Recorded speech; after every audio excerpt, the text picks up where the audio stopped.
குடியரசு துணைத் தலைவர் வேட்பாளருக்கு தேசிய ஜனநாயக கூட்டணி தலைவர்கள் வாழ்த்து தெரிவித்து வருகின்றனர். நேரடி காட்சிகளை பார்க்கலாம்.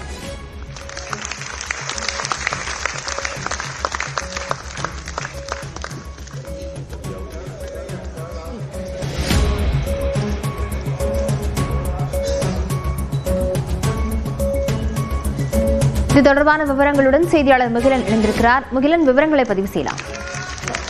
தற்போது சிபி அதாவது தேசிய ஜனநாயக கூட்டணி வேட்பாளரான சிபி ராதாகிருஷ்ணன் தற்போது தேசிய ஜனநாயக கட்சி கூட்டணி முன்பு அறிமுகப்படுத்தப்படக்கூடிய அந்த காட்சிகளை நாம் பார்த்து வருகிறோம்.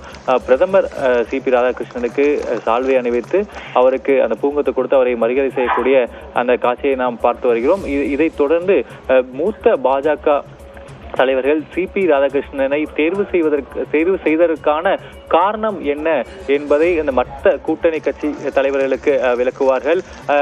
அது மட்டுமல்லாது தற்போது தேசிய ஜனநாயக கூட்டணியில் இல்லாத மற்ற கட்சிகளும் தற்போது சிபி ராதாகிருஷ்ணனுக்கு ஆதரவை தற்போது தருவதாக உறுதியளித்திருக்கின்றன. மிக முக்கியமாக YSR காங்கிரஸ் ஜெகன்மோகன் ரெட்டி தற்போது தான் சிபி ராதாகிருஷ்ணனுக்கு ஆதரவு வழங்குவதாகவும் தெரிவித்திருக்கிறார்.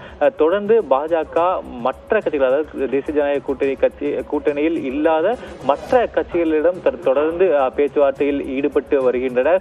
அவர்கள் இந்த தேர்தலில் துணை குடியரசுத் தலைவருக்கு இந்த பதவிக்கு எந்த போட்டியுமின்றி சிபி ராதாகிருஷ்ணனை தேர்வு செய்வதற்கான அனைத்து நடவடிக்கைகளும் பாஜக தொடர்ந்து மும்முரமாக ஈடுபட்டு வருகிறது. இருந்த போதிலும் இந்திய கூட்டணி கட்சிகள் இன்று ஒரு 12:30 மணி அளவில் ஒரு கூட்டத்திலும் ஈடுபட இருக்கின்றன. அந்த கூட்டத்தில் தேசிய ஜனநாயக கூட்டணியில் சார்பாக யார் வேட்பாளராக நிறுத்தப்படுவார்கள் என்று தொடர்பான அந்த முக்கிய முடிவும் எடுக்கப்பட இருக்கிறது. இன்றைய அந்த வேட்பாளர் யார் என்பது சுமார் 1 மணி அளவில் தெரிய வரும் என்பதையும் நாம் எதிர்பார்க்கலாம். அடுத்த கட்டமாக தேசிய ஜனநாயக கூட்டணியை பொறுத்தவரையில் இந்த அறிமுக கூட்டம் முடிந்த பின்பு அவர் அந்த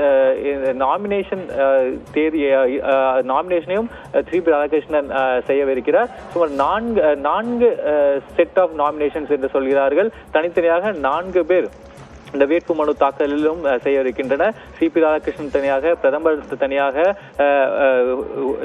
உள்துறை அமைச்சர் அமித்ஷா தனியாக, மற்ற மூத்த பாஜக கட்சி தலைவர்கள் தனியாக என்று 4 வேட்புமனுக்கள் சிபி ராதாகிருஷ்ணன் பேரில் தாக்கல் செய்யப்படவிருப்பதாகவும் தற்போது தகவல் வெளியாகிருக்கிறது. விவரங்களுக்கு நன்றி முகிலன்.